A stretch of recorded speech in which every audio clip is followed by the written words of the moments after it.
Question hour is over. Now adjournment motions. వాయిదా ప్రతిపాదన శ్రీ ఏలేటి మహేశ్వరరెడ్డి మరియు ఇతరులు నిజాం షుగర్ ప్రాజెక్టు మరియు కాలువల పునరుద్ధరణ పనులు చేపట్టాలని కోరుతూ ఇచ్చిన వాయిదా ప్రతిపాదనను తిరస్కరించడమైనది.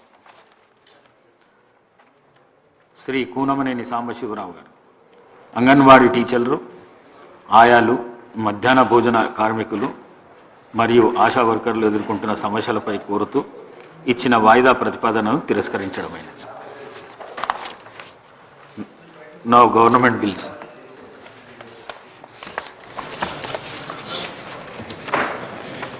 గౌరవ మంత్రి గారు, రెండు బిల్స్ సేమ్ ఉన్నాయి.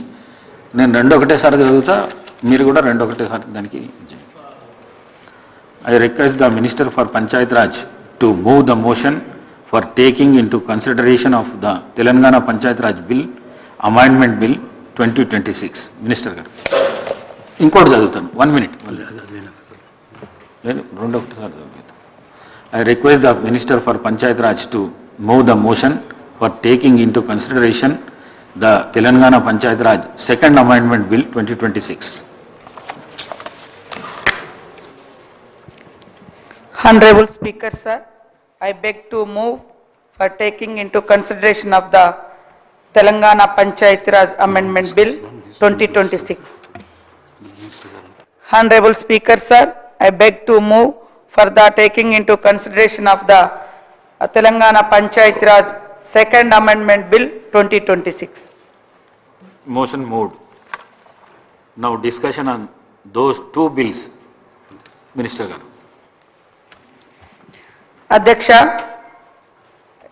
ఈ తెలంగాణ పంచాయతీరాజ్ చట్టం 2018ని ఇక నుంచి సవరించుటకై భారత ప్రజారాజ్యపు 76వ సంవత్సరంలో తెలంగాణ రాష్ట్ర శాసనసభ ఈ కింది శాసనము చేసినది. అధ్యక్ష, క్లాజ్ 1 ఈ చట్టంను తెలంగాణ పంచాయతీరాజ్ సవరణ చట్టము అని 2026 అని పేర్కొనవచ్చును. అధ్యక్ష, అదేవిధంగా రెండవది, ఇది 2025 నవంబర్ 1వ తేదీ నుండి అమల్లోకి వచ్చినట్లు భావించవలెను. అధ్యక్ష, అదేవిధంగా తెలంగాణ పంచాయతీరాజ్ చట్టం 2018లోని 21వ సెక్షన్ యొక్క సబ్ సెక్షన్ క్లాజ్ 3తో పాటు దాని కింద గల విశదీకరణను వదిలివేయవలెను. అధ్యక్ష, అదేవిధంగా తెలంగాణ పంచాయతీరాజ్ 3వ సవరణ అధ్యాదేశం 2025 ఇందు మూలంగా రద్దు చేయబడినది. అధ్యక్ష,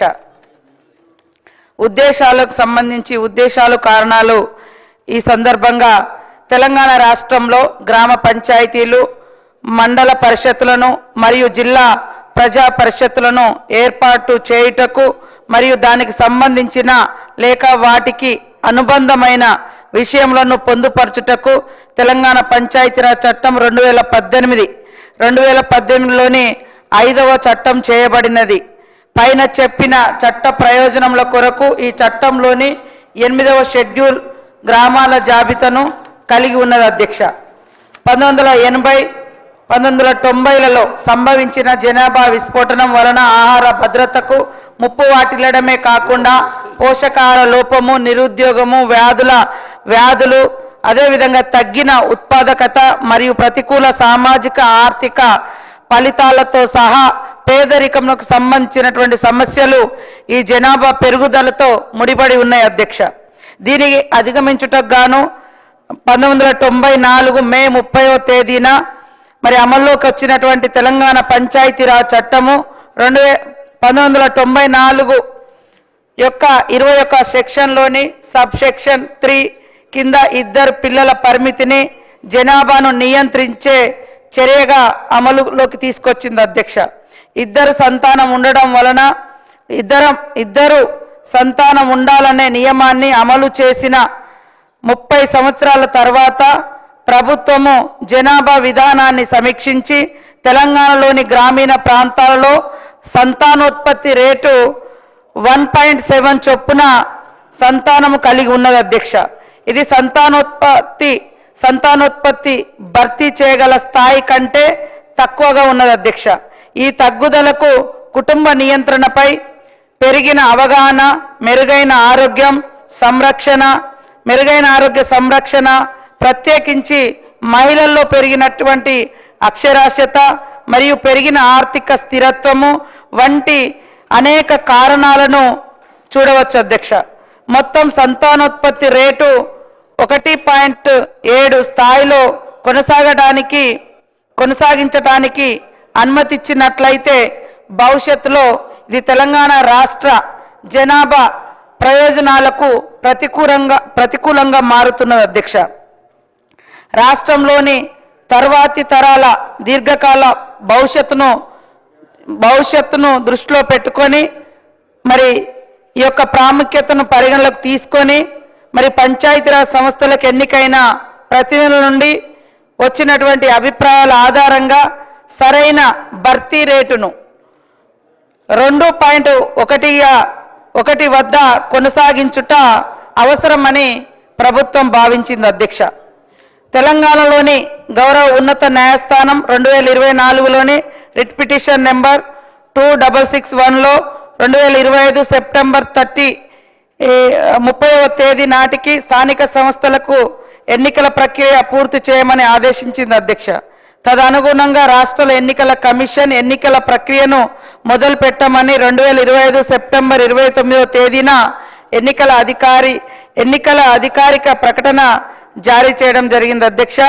తెలంగాణలోని గౌరవ ఉన్నత న్యాయస్థానం 2025లోని రిట్ పిటిషన్ నెంబర్ 30లోని 213వ ఆర్టికల్ కింద గవర్నర్కు ఇవ్వబడినటువంటి అధికారంలోను వినియోగించుతూ 2025 అక్టోబర్ 31వ తేదీన తెలంగాణ గవర్నర్ తెలంగాణ పంచాయతీరాజ్ 3వ సవరణ అధ్యాదేశం 2025లోని 5వ తెలంగాణ అధ్యాదేశంను జారీ చేశారు మరియు దానిని 2025 నవంబర్ 1వ తేదీ నాటి తెలంగాణ గెజిట్లో ముద్రించడం జరిగింది అధ్యక్ష. ఈ బిల్లు పై అధ్యాదేశం స్థానంలో ఉంచుటకు ఉద్దేశించబడినది అధ్యక్ష. ఈ యొక్క బిల్లు ప్రధానంగా అన్ని అంశాలను పరిగణలోకి తీసుకొని రాష్ట్రంలో మరి తగ్గిపోతున్న జనాభా నిష్పత్తిని, ప్రజాప్రతినిధుల యొక్క అభిప్రాయాలను ఇవన్నింటినీ తీసుకొని తెలంగాణ రాష్ట్ర ప్రభుత్వం గౌరవ ముఖ్యమంత్రి గారి ఆధ్వర్యంలో, సీఎం రేవంత్ రెడ్డి గారి ఆధ్వర్యంలో ఈ యొక్క నిర్ణయం తీసుకొని మరి ఎన్నికలను కూడా నిర్వహించడం జరిగింది అధ్యక్ష. 2 పిల్లల పరిమితిని ఎత్తివేస్తూ ఈ అన్ని అంశాలను పరిశీలించిన తర్వాతనే మనం ఈ నిబంధనలను సవరించాం అధ్యక్ష. 2018-19లోనే తెలంగాణలో నూతన పంచాయతీ చట్టం వచ్చింది. అప్పుడు మున్సిపాలిటీ చట్టం కూడా వచ్చింది అధ్యక్ష. మున్సిపాలిటీలలో అప్పుడున్నటువంటి ప్రభుత్వము 2 పిల్లల నిబంధనను ఎత్తేసింది, కానీ ఎందుకు పంచాయతీరాజ్ చట్టంలో మరి కొత్త చట్టమే తీసుకొచ్చారు. అప్పుడు ఈ నిబంధన ఎందుకు ఎత్తివేయలేదో వాళ్ళ దగ్గర, గత ప్రభుత్వం దగ్గర మరి ప్రశ్నకైతే జవాబు లేనట్టుగా ఉంది అధ్యక్ష. కానీ వాళ్ళు మాత్రం మళ్ళీ ఎత్తేయండి మాట్లాడారు అధ్యక్ష. కాబట్టి ఈరోజు అదే సమయంలో పొరుగు రాష్ట్రాలైన ఏపీ, కర్ణాటక, మధ్యప్రదేశ్ వంటి రాష్ట్రాల్లో కూడా 2 పిల్లలకు మించి ఉంటే జీపీలో పోటీకి అనర్హులన్న షరతులు లేవు అధ్యక్ష. కాబట్టి గ్రామీణ ప్రాంత ప్రజల ఆకాంక్షలు, ప్రజల అభిప్రాయాలు, కోర్టు కేసులు, జనాభా తగ్గుదల వంటి కారణాలు ఇవన్నింటినీ దృష్టిలో పెట్టుకొని ఈ ఎలక్షన్లో పోటీకి 2 పిల్లలు మించి ఉంటే మరి అనర్హులు అనేటువంటి నిబంధన తీసేసి మన యొక్క ప్రభుత్వం అందరి అభిప్రాయాలను గౌరవించి రాష్ట్ర ప్రయోజనాలను దృష్టిలో పెట్టుకొని మరి 1:7 లాగా ఉండేటువంటి పాపులేషన్ ఉంటే రాబోయే తరాలు అంతరించిపోయే ఉంటుంది జనాభా తగ్గుదల మూలంగా. కాబట్టి ఆ నిష్పత్తిని పెంచాలనే లక్ష్యంతో కూడా రాష్ట్ర ప్రయోజనాలు, సమాజ ప్రయోజనాలు, తెలంగాణ ప్రయోజనాలను దృష్టిలో పెట్టుకొని ఈ యొక్క పంచాయతీరాజ్ చట్టం సవరణ చేయడం జరుగుతూ మేము ముందుకు ఈ బిల్లు తీసుకురావడం జరిగింది అధ్యక్ష.